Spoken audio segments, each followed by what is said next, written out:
ঢাকার আকাশ আজ অস্থায়ীভাবে আংশিক মেঘলা থাকতে পারে বলে জানিয়েছে আবহাওয়া অধিদপ্তর। সেই সঙ্গে দিনের তাপমাত্রা সাধারণত সামান্য কমে যেতে পারে। সোমবার সকাল 7টা থেকে পরবর্তী 6 ঘন্টার জন্য ঢাকা ও এর পার্শ্ববর্তী এলাকার জন্য দেওয়া পূর্বাভাসে এসব তথ্য জানানো হয়। এ সময় দক্ষিণ অথবা দক্ষিণ পশ্চিম দিক থেকে ঘন্টায় 8 থেকে 12 কিলোমিটার বেগে বাতাস প্রবাহিত হতে পারে।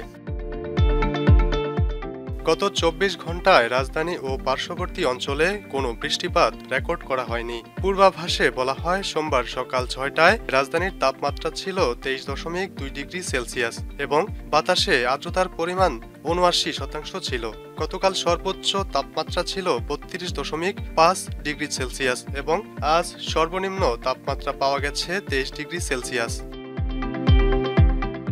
120 ঘন্টার নিয়মিত পূর্বাভাসে বলা হয়েছে, আজ অস্থায়ীভাবে আংশিক মেঘলা আকাশসহ সারা দেশের আবহাওয়া প্রধানত শুষ্ক থাকতে পারে। এ সময় সারা দেশে রাত এবং দিনের তাপমাত্রা সামান্য কমতে পারে। আগামীকাল মঙ্গলবার অস্থায়ীভাবে আংশিক মেঘলা আকাশসহ সারা দেশের আবহাওয়া প্রধানত শুষ্ক থাকতে পারে।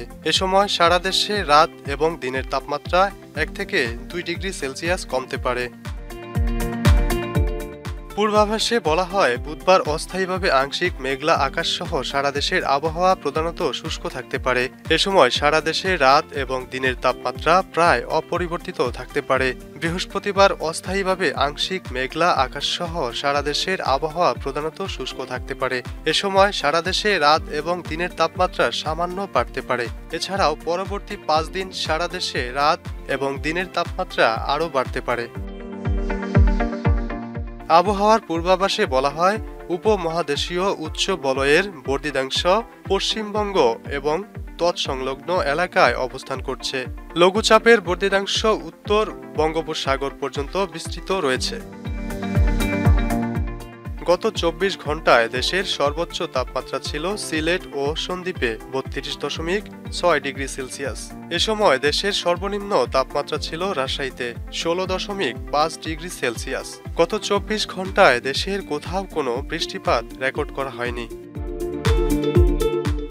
মাল্টিমিডিয়া ডেস্ক, আমার দেশ।